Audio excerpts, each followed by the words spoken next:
Tere Raiko! Kas see on nüüd aasta auto? See on Eesti auto 2025 ja see on Renault 5 auto, mis oma disainilt on pigem siukene retrosse vaatav. Natukene meenutab mulle tõesti mingisugust vana Renault, aga räägime nüüd, astume sammu tagasi. Eesti autogala toimus eelmisel nädalal. Väga erinevates kategooriates selgusid parimad ja kas see nüüd siis tõesti parimatest parim?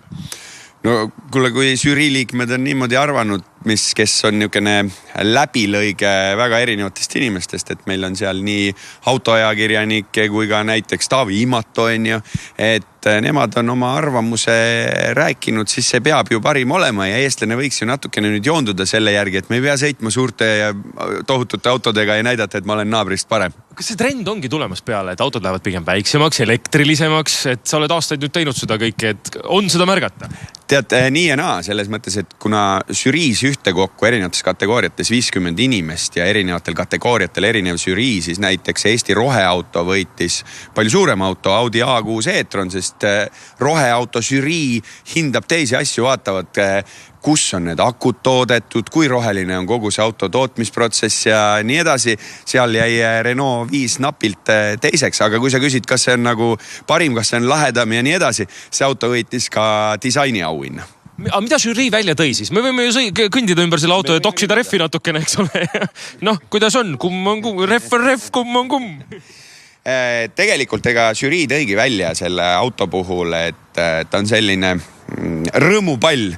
Ta teeb tuju heaks, ta sõidab oma suuruse kohta mõistlikult kaugele. Tal on sõiduulatus selline, ma ei tea, 200-300 kilomeetrit olenevalt sellest, kus sa taga sõidad, et hetkel ka ma vaatasin, et ta lubab siin linnaoludes 300 ligi sõites, aku ei ole üldse praegu täis laetud ja tema sõiduomadused selle väikse auto kohta, et eestlased ongi nagu liiga palju hakanud suuri autosid armastama, kesk-eurooplane ammu ei olegi tegelikult kunagi suurte autodega sõitnud, et kogu see dünaamika väikse auto kohta on selline, mis on olnud kunagi sellised, ütleme, Renault endal võib-olla Clio, kunagi seesama Renault 5, Peugeot 205, Peugeot 206, need masinad. Kuule, aga lähme istume sisse, sellest oli soe. Sa mine sealt poolt, ma lähen siia. Sest et selle auto puhul tõesti, kusjuures üks asi, mis mulle eemalt jäi silma, on see, et ta on väljast väike, seest suur. Ja seda ta tõesti on, tegelikult jalaruumi on siin ikka uskumatult mõnusalt palju. Ja me käisime Tarmo Tähepõllu ja Kairi Rondoga kolmekesi sellega Rakveres ja kõik mahtusid ära, et selles mõttes oli täitsa muretu sõit ja Rakvere sai nii mindud kui tuldud. Tead, räägime ühed müüdid lahti. Sina autodega tegeled rohkem ja kõik, mis puudutab Peugeotsid, Renaultsid, Citroën ehk siis prantslaseid. Vanasti oli ikka see levinud müüt, et Eesti kliimas ei ole mõtet osta, sest et need on mõeldud sooja lõunamaa kliimasse. Kuidas nüüd on eriti elektriline Eesti talv? No ma küsiks nii, et milline auto siis on mõeldud Põhjamaa kliimasse? Volvo. Mida toodetakse, kes on hiinlaste käest tänaseks on ju. Et ega autotööstus on aastatega muutunud ja mina olen Prantsuse autodega väga palju sõitnud ja ma ei ütleks, et need nüüd ühte või teise kliimasse ei sobi, et võtame selle sama väikse auto, palun istmesoendus, miski asi, millega me oleme juba ammu harjunud, roolisoendus, miski asi, mis viimasel ajal on pea kõigisse autodesse jõudnud, et sellist asja küll enam ei ole, et üks või teine auto just kui kuhugi kliimasse ei sobi. Elektriautode puhul on alguses nad ei tulnud soojuspumbaga, mis siis tähendab, et auto pidi väga palju vaeva nägema, et siin salongis ka soe oleks ja kulutas energiat asjatult kütmisele. Täna on need mured ka kõik lahendatud. Kuule, aga seest ta näeb ka, mis sa ütlesid, disaini auhind, see peab ju tähendama, et seest ka. Nüüd vanasti olid see, et elektriautod hakkasid nagu minema järjest rohkem nagu selliseks kosmoselaevaks. Ega ta on praegu ka, tal on see, ma tunnetan, et need, mida on kasutatud, ütleme, disainis või sees, ütleme, interjööri materjalid näevad sellised kvaliteetsed välja, ma pean tunnistama, et tal on mingi teatud võlu, tal on. Ja mis ongi oluline, et kui need esimesed elektriautod, nad olid nii nagu silma torkavalt, et see on see elektriauto on ju, siis täna ega enam mingisugust vahet ei tehta ja me ei tohikski keskenduda nii väga sellele, et kas selle autoga saab Tartusse, et auto juures on palju muid omadusi ja teine asi, kes meist sõidab iga hommik Tallinnasse ja Tartusse, kindlasti neid inimesi on, aga kui suur see protsent on, pigem väike. aga räägime veel, kui me siin autos istume, hea soe on olla, ärme välja lähe.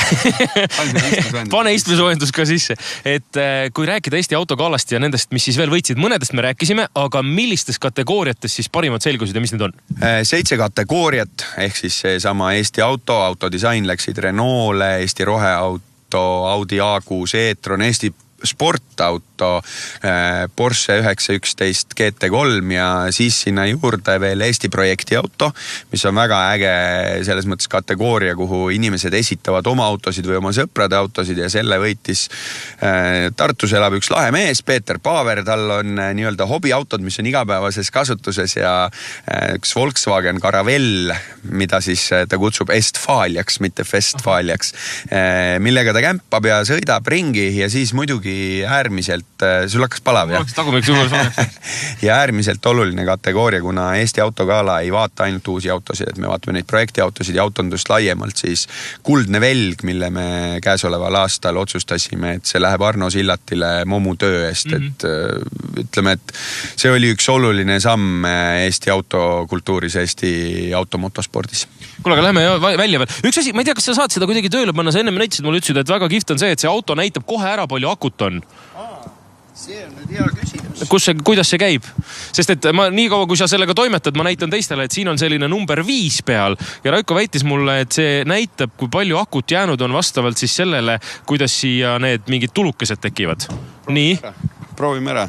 See peaks olema siis sedasi, et kui sina tuled auto juurde ja jõuad temale lähedale, siis tegelikult sa ei pea isegi võtit vajutama, sa sammud auto juurde, auto läheb tööle ja nüüd ta korraks siis kontrollib ja näed, hetkeseisuga tal on selline, näed, üks pulgake on vähem, ehk siis iga see kriips seal 5 sees on 20% akut, siukene pisikene asi, aga samas see detail ise on viide siis Renault 5 turbo nii-öelda õhuvõtu aval, et need mingisugused elemendikesed on siia sisse toodud. Mis sellise masina hind, Raiko, on?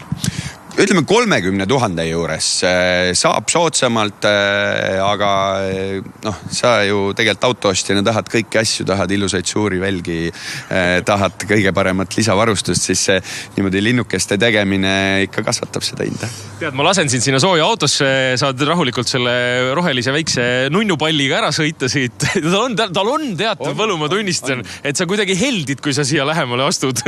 Et see on väga hästi õnnestunud, et tegelikult selle autodisain, kui ma nüüd peast ei eksi, siis prantslane Gilles Vidal, kes pikalt töötas Peugeots, siis ta on nüüd Renault'sse läinud ja päris nii mõnigi. Renault on tegelikult järgmised, juba Renault 4 on väljas, neil tuleb ka pisikene Twingo, jälle kasutavad neid samu retrodisaine ära ja minu arvates see on väga äge.